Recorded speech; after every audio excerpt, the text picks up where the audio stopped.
ETF index mutual funds నేర్చుకుని stock మార్కెట్లో రాణించాలనుకుంటున్నారా? వెంటనే ఈ నెంబర్కి కాల్ చేయండి.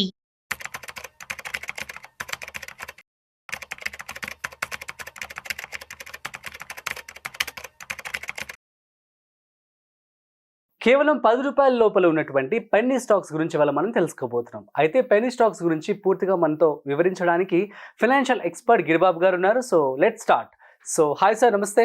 నమస్తే అండి. ఎలా ఉన్నారు? ఫైన్ అండి. యా సార్, పెన్నీ స్టాక్స్ గురించి చెప్పండి. అది కూడా 10 రూపాయల లోపల ఉన్నటువంటి పెన్నీ స్టాక్స్లో పెట్టుబడి పెట్టడం మంచిదా కాదా?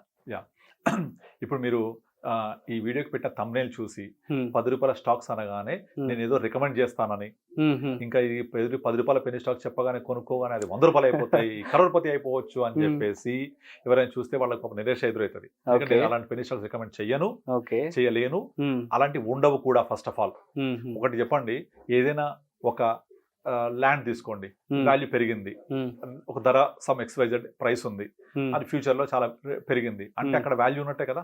Exactly same applies to stocks also. ఒక స్టాక్ ఉంది, ఒక ప్రైస్ ఉంది, దాని బిజినెస్ బాగుంది, రెవెన్యూ బాగుంది, నెంబర్స్ బాగున్నాయి, గ్రోత్ ప్రాస్పెక్ట్స్ బాగున్నాయి, ఆటోమేటిక్గా షేర్ ప్రైస్ పెరుగుద్ది కదా. మరి ఒక స్టాక్ ప్రైస్ పెరగట్లేదంటే ప్రాబ్లం ఏంటి?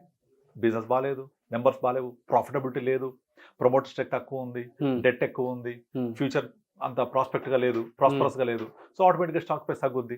సో కానీ చాలా మంది ఇవేమి చూడరు, ధర చూసి నిర్ణయం చేసుకుంటారు కొనాలని చెప్పేసి. 10 రూపాయలు తక్కువ ఉంది అంటే వాళ్ళ ఉద్దేశం ఏంటంటే పెరిగిపోద్దని. బట్ జరగదు అది. అదే జరిగితే 10 రూపాయల స్టాక్స్ బోల్డ్ ఉంటాయి. మనకు BSEలో 6,000+ కంపెనీస్ లిస్ట్ అయ్యి ఉన్నాయి. 6,000 కంపెనీస్ లో మీరు బాటమ్ ఒక 2,000 కంపెనీస్ చూడండి, అన్ని పెన్నీ స్టాక్స్, పేరు వినని స్టాక్సే ఉంటాయి. ఆ 10 రూపాయలు ఉంది అనగానే ఆటోమేటిక్ గా కొనేసుకుంటే పెరిగిపోతే అనే ఫీలింగ్ లో ఉంటారు. కానీ వాటి హిస్టరీ 10 ఏళ్ల హిస్టరీ చూడండి, అక్కడే ఉంటాయి, పెరగవవి. అందుకు కోవిడ్ టైంలో ఒక కంపెనీ ఉండింది, దాని పేరు సమ్ ఆక్సిజన్ సమయంలో పేరుంది, ఆక్సిజన్ పేరుతోటి. అదేదో లైమ్ లైట్ వచ్చిన న్యూస్. అప్పుడు మనకు సెకండ్ ఫేజ్ కోవిడ్ లో ఆక్సిజన్ దొరకక ఇబ్బంది పడ్డారు చాలా మంది. ఇంకా ఆక్సిజన్ పేరుండేసరికి ఇదేదో ఆక్సిజన్ సప్లై కంపెనీ ఏమో, బిజినెస్ బాగుండి షేర్ ప్రైస్ పెరుగుదని విపరీతం కొనేశారు. కానీ తీరా చూస్తే ఆక్సిజన్ ఇన్వెస్ట్మెంట్ రిలేటెడ్ కంపెనీ అది. ఆక్సిజన్ కి దానికి సంబంధం లేదు, అలా పేరు పెట్టుకున్నారు వాళ్ళు అంతే. ఒకప్పుడు ఉండేనేమో, ఇప్పుడు మాత్రం అది ఆ బిజినెస్ లేదు వాళ్ళకు, ఇన్వెస్ట్మెంట్ సంబంధించి. అది కనీసం కూడా చూడరు. అది బిజినెస్ ఏం చేస్తుంది, పేరేముంది చూడని కూడా చూడరు. చూడకుండా ఆక్సిజన్ పేరు చూసి కొనేశారు, తర్వాత చేతులు కాలిపోయింది.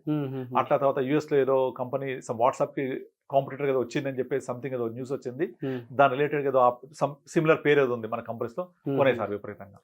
ఆ పేరు చూసేసి టెంప్ట్ అయిపోతారు, తర్వాత ధర చూసి టెంప్ట్ అయిపోతారు. This is wrong. మనం ఒక స్టాక్ ఎందుకు పెరుగుతుంది? డిమాండ్ బట్టి. ఇప్పుడు మనకు ల్యాండ్ ఎలాగైతే సప్లై కాన్స్టెంట్, ల్యాండ్ సప్లై పెరగదు కదా, స్టాక్ మార్కెట్ లో షేర్స్ కూడా ఎప్పుడు సప్లై కాన్స్టెంట్. మీకు ఒక కంపెనీ షేర్స్ ఉన్నాయంటే అవి ఫ్రీ ఫ్లోట్ షేర్స్ అని ఉంటాయి. అన్ని షేర్స్ మాత్రమే మార్కెట్ అవైలబుల్ ఉంటాయి పబ్లిక్ కొనుక్కోవడానికి.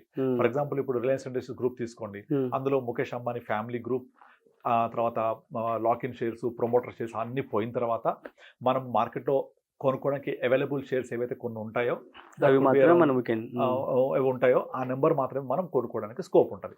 అది కూడా అవైలబుల్ నెంబర్సే. మళ్ళీ మీరు ఆల్రెడీ కొన్ని షేర్స్ కొనుక్కున్నారు, ఎప్పటికి అమ్మరు, I can't buy from there.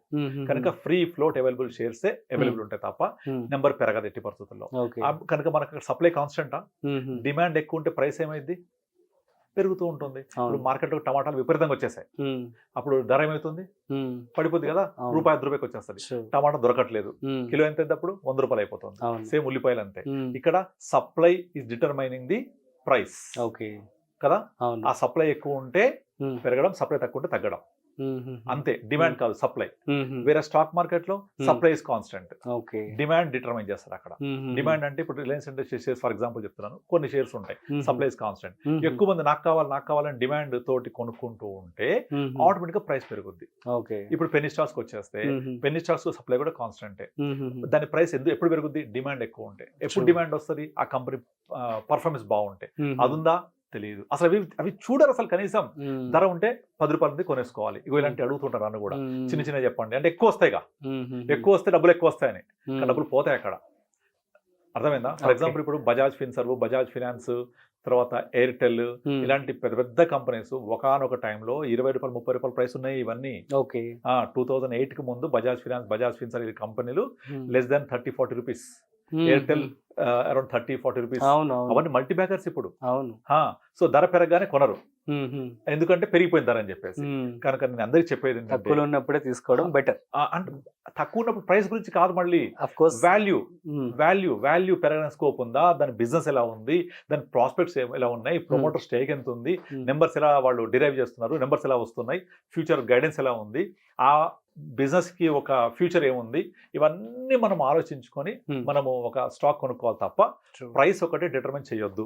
మీరు అలా కనుక అయితే 10 రూపాయల కింద ఉన్న స్టాక్స్ కొనుక్కుంటే ఈ పెరిగిపోతే నేను మల్టీ బ్యాగర్ అయిపోతే, నేను కొడిషన్లు అయిపోతే అంటే అంతకు మించిన తప్పు లేదు. తప్పులో కాలేసినట్టే. తప్పులో కాలేసినట్టు లేదు, తప్పులో కాలేసినట్టు. తప్పులో బాబా తప్పులు అనేది అందరు చెప్పేది. నెక్స్ట్ లెవెల్ చెప్పండి. తప్పులో కాలేసినట్టే. ఆ తప్పులు చేయొద్దు. ఓకే, మనం ఏం చేయాలి, మనకి ఏం కావాలి, మన టార్గెట్ ఏంటి, ఈ కంపెనీ యొక్క క్రెడిబిలిటీ ఏంటి, దాని నెంబర్స్ ఏంటి, ప్రమోటర్ స్టేక్ ఏంటి, అలా కొనుక్కోవాలి. యాక్చువల్లీ చాలా మంది సుజలాన్ స్టాక్ గురించి మాట్లాడుతూ ఉంటారు. ఇప్పుడు 80 రూపాయలు 60 రూపాయలు సంథింగ్ ఉంది అక్కడ. సో అది 8 రూపాయలు 5 రూపాయల్లో చాలా రోజులు ఉంది, కొన్ని సంవత్సరాల పాటు. కానీ చాలా మంది తెలియదు ఏంటంటే Suzlon was 2000 rupees once upon a time. Public issue 2004 వచ్చినప్పుడు నేను కొన్నాను. పబ్లిక్ ఇష్యూలో అది 2000 మళ్ళీ తగ్గిపోయి ఇక్కడికి వచ్చింది. అది 200 రూపీస్ పబ్లిక్ ఇష్యూకి వచ్చినప్పుడు డే 1 అది 3 times అప్పర్ సర్క్యూట్ కొట్టింది. పబ్లిక్ ఇష్యూకి వచ్చిన లిస్టింగ్ రోజు నేను చెప్తాను 2004-05 లో I was trading on that day. నేను కార్వీలో ట్రేడ్ చేసేవాడిన రోజు అది ఫస్ట్ టైం నేను చూసిన ఒక షేర్. ఫస్ట్ డే లిస్టింగ్ నాడే అప్పర్ సర్క్యూట్. ఇప్పుడు లేదా రూల్స్ అన్ని మారిపోయాయి. ఇప్పుడు 10 o'clock లిస్ట్ అవుతుంది, చాలా మారిపోయాయి. కానీ అప్పుడు ఏంటంటే ఫస్ట్ డే మాత్రమే అది బాగా వొలటాలిటీ ఉండేది, బాగా కొనేవాళ్ళు. ఎక్కడికైనా ప్రైస్ మూవ్ అయ్యేది. Upper circuit, second upper circuit 400 రూపాయలు వెళ్ళిపోయింది. With in period of time 600 వెళ్ళిపోయింది. అక్కడ నుంచి బిఫోర్ 2008 రెసెషన్ ఫాల్ కు ముందు అది 1800-2000 కూడా వెళ్ళింది. అక్కడి నుంచి పడి 5 రూపాయలకు వచ్చేసింది అది మళ్ళీ. సో మరి అక్కడ ఉన్న వాళ్ళ పరిస్థితి ఏంటి? అలా అనిల్ అంబానీ గ్రూప్ స్టాక్స్ అన్నీ అలాగే జరిగాయి. అవన్నీ 3000 రూపాయలు 30-40 రూపాయలు కూడా వచ్చిన సందర్భాలు ఉన్నాయి. ఇక్కడి నుంచి అటు కూడా పోతాయి. కనుక మనము ఈ స్పెక్యులేషన్ జోలికి వెళ్ళొద్దు. మనం వాల్యూస్ ని దృష్టి పెట్టుకోవాలి, కంపెనీ ప్రాస్పెరిటీ దృష్టి పెట్టుకోవాలి, నెంబర్స్, బిజినెస్ ఎలా వెళ్తోంది, ఇవన్నీ స్టడీ చేయగలగాలి. చేయలేరా? సింపుల్, మ్యూచువల్ ఫండ్స్ రండి. అక్కడ అన్ని జరుగుతాయి. మీకు కావాల్సిన 15% వస్తుంది. Multi bagger, power of compounding is the biggest thing. So నాకు అన్ని ఓవర్ నైట్ కావాలంటే జరగవు. ఆ ఓవర్ నైట్ అయ్యే లోపల సినిమా అయిపోద్ది. ఇప్పుడు యంగ్స్టర్స్ ఉన్నారు కదా, యంగ్స్టర్స్ జెన్జీ ఉన్నారు కదా, వీళ్ళందరికీ ఏంటంటే ఇమీడియట్లీ క్విక్ మనీ కావాలి. They don't want to wait. Cryptocurrency వెళ్తారు, తర్వాత ట్రేడింగ్ చేస్తూ ఉంటారు. F&O, నాకు నిన్న ఒక క్లయింట్ కాల్ చేశాడు. తను అసలు స్టాక్ మార్కెట్ జోలికి వెళ్ళలేదు, అందరు కొంటున్నారు అని చెప్పేసి నా దగ్గరకు వచ్చాడు. అయితే ఇట్లా మ్యూచువల్ ఫండ్స్ అన్ని చెప్పాను నేను. అయిపోయింది, ఒక 4 months అవుతుంది. ఇన్వెస్ట్ చేశాడు, అరౌండ్ 30 lakhs ఇన్వెస్ట్ చేశాడు. ఇప్పుడు ఒక 12% అబ్సల్యూట్ రిటర్న్ తో పెరిగి ఉంది పోర్ట్ఫోలియో. అప్పుడే వితిన్ 4 months. మార్కెట్ లో ఎంటర్ అయ్యాం కదా, 10-12% పెరిగింది. అన్ని కూడా పోర్ట్ఫోలియో పర్ఫెక్ట్ బ్యాలెన్స్ చేసాము. ఇంకా ఇప్పుడు 2 lakhs SIP ఉంది అతనిది. నాకు ఫోన్ చేసి క్యాన్సిల్ చేయండి అన్నాడు. చేసేసాము. తర్వాత తిరిగి ఫోన్ చేసి నాకు ఇంకొంచెం రిస్క్ తీసుకోవాలని ఉంది, స్టాక్ మార్కెట్ వెళ్ళాలని ఉంది, తర్వాత ఇది సేఫ్ గా ఉంటాయి కదా, F&O చేయాలని ఉంది, క్విక్ మనీ కావాలి. నేను చెప్పాను, నువ్వు మనీ గురించి మాట్లాడుతున్నావు, రూపాయల గురించి. నేను సంపద గురించి మాట్లాడుతున్నా. సంపద సృష్టించబడాలి అంటే టైం ఇవ్వాలి. Quick money can never give you. Quick money రాదు. ఒకటి చూపించండి నాకు. ఇప్పుడు స్టాక్ మార్కెట్ లో నేను ట్రేడ్ చేసి మా అమ్మాయి పెళ్లి చేశా, స్టాక్ మార్కెట్ లో ట్రేడ్ చేసి నేను ఇల్లు కట్టాను, స్టాక్ మార్కెట్ లో ట్రేడ్ చేసి నేను మా అబ్బాయిని విదేశాలు పంపించా. ఒక్క చూపించండి ఎగ్జాంపుల్ నాకు. ఉండదు. బట్ మ్యూచువల్ ఫండ్ పెట్టి చిట్టీలు వేసి ల్యాండ్ అమ్మి చిట్టి వేస్తే 4 years తర్వాత డబ్బులు వస్తాయి. కానీ నాకు సడన్ గా అవసరం అయితే మధ్యలో పాడుకోవచ్చు, ఆప్షన్ ఉంటుంది, అది తీసుకుంటారు. అదొక ఫైనాన్షియల్ రిక్వైర్మెంట్ కి ఎంతో మంది చిట్టీలు వేసే వాళ్ళ లైఫ్ ని కంటిన్యూ చేస్తారు. ల్యాండ్ కొని పిల్లల కోసం వాళ్ళు దాన్ని యూజ్ చేసుకుంటారు. మ్యూచువల్ ఫండ్ లో పెట్టి ఒక 4-5 years 10 years తర్వాత వాళ్ళ గోల్ కోసం రీచ్ అవుతారు. బట్ స్టాక్ మార్కెట్ లో ట్రేడింగ్ చక్కర్ లో పడి, ఎమోషన్స్ లో పడి ఇవన్నీ మర్చిపోతుంటారు, బేసిక్స్ మర్చిపోతూ ఉంటారు. ఏదో కావాలి, ఫాస్ట్గా వచ్చేయాలి. రాదు. నువ్వు డబ్బులు ఫాస్ట్గా రావాలంటే 60 వచ్చే అంబులెన్స్ 30లోనే వచ్చేస్తుంది. 60లో వచ్చే బీపీ డయాబెటిక్ 30లోనే వచ్చేస్తుంది. కానీ ఏది కావాలి మీకు? బీపీ డయాబెటిక్ అంబులెన్స్ కావాలా, డబ్బులు రావాలా? ఈవెన్ వారన్ బఫెట్ కూడా తన 90 years తర్వాత తన సంపద జనరేట్ అయింది. 85 తర్వాతనే వారన్ బఫెట్ ఇప్పుడు 90 సంవత్సరాలు ఉంటాడు. ఆయన సంపద ఎంతో సృష్టించబడింది. అదంతా వచ్చింది లాస్ట్ 10 years లోనే, 10-15 years లోనే. అంటే బై ద టైమ్ హీఈస్ 80+ కదా. కనుక నేను 30s-40s చేయాలి అంటే పాసిబుల్ అవ్వదు. దానికి కావాలంటే స్టార్ట్ ఎర్లీ. నాకు ప్రయాణం దూరం ఉంది, చాలా లాంగ్ డిస్టెన్స్ ఉంది అని నువ్వు ఫాస్ట్ గా పరిగెడితే బొక్కబొల్ల పడతావు. ప్రతి వేగానికి ఒక నిర్దిష్టమైన పరిధి ఉంటది. నువ్వు ఒక వెహికల్లో వెళ్తున్నావు అంటే 50-60 kilometers, లేదు 150 పోతా అంటే డెఫినెట్లీ యాక్సిడెంట్స్ అయితే 150 పోయి రోడ్డు కావు కదా మనకి. కనుక నువ్వు దూరం ఉంది అంటే తొందరగా స్టార్ట్ అవ్వు. తొందరగా స్టార్ట్ అవుతే ఆ డిస్టెన్స్ ని కవర్ చేయొచ్చు. దాని టైంని పట్టించుకోకుండా ఫాస్ట్గా పోయి కవర్ చేస్తామంటే యాక్సిడెంట్ అవుతాయి. ట్రూ. కనుక మనం ఏం చేయాలి? సో ఇలాంటి 10 రూపాయలు 20 రూపాయలు ఈ స్టాక్స్ కాదు మనకు కావాల్సింది. మనకి ఏం కావాలి? సంపద ఎక్కడ సృష్టించబడుతుంది, వాల్యూ ఎక్కడుంది, ఎక్కడ వాల్యూ డిరైవ్ అవుతుంది. ఫర్ ఎగ్జాంపుల్ ఇప్పుడు ల్యాండ్ కొనాలనుకోండి, మీరు ఏం చేస్తారు? ఎక్కడ గ్రోత్ ప్రాస్పెక్ట్స్ ఉన్నాయి, ఎక్కడ ఫ్యూచర్ ప్రాజెక్ట్స్ రాబోతున్నాయి, ఎక్కడ మల్టీ ఫ్యాక్టర్స్ రాబోతున్నాయి, లైక్ ఇక్కడ RRR వస్తుందనో లేకపోతే ఇంకో ప్రాజెక్ట్ వస్తుందనో లేకపోతే ఇంకోటనో చూసి గ్రోత్ అయ్యే స్కోప్లో కొనుక్కుంటాం. బట్ స్టాక్స్ అలా చూడాలి, మ్యూచువల్ ఫండ్స్ అలా చూడరు. పాస్ట్ పర్ఫార్మెన్స్ కావాలి, ధర తక్కువ ఉండే కావాలి. అక్కడేమో అలా చూస్తాం, ఇక్కడ ఇది చూస్తాం. నన్ను మ్యూచువల్ ఫండ్స్ అడుగుతుంటారు, 10 రూపాయలనే చెప్పండి, తక్కువ రేట్ చెప్పండి, స్టాక్స్ చెప్పండి తక్కువ రేట్ అనేది. రేట్ కాలం మనం నిర్ణయించేది, దాని వాల్యూ, అండర్లైంగ్ అసెట్ వాల్యూ.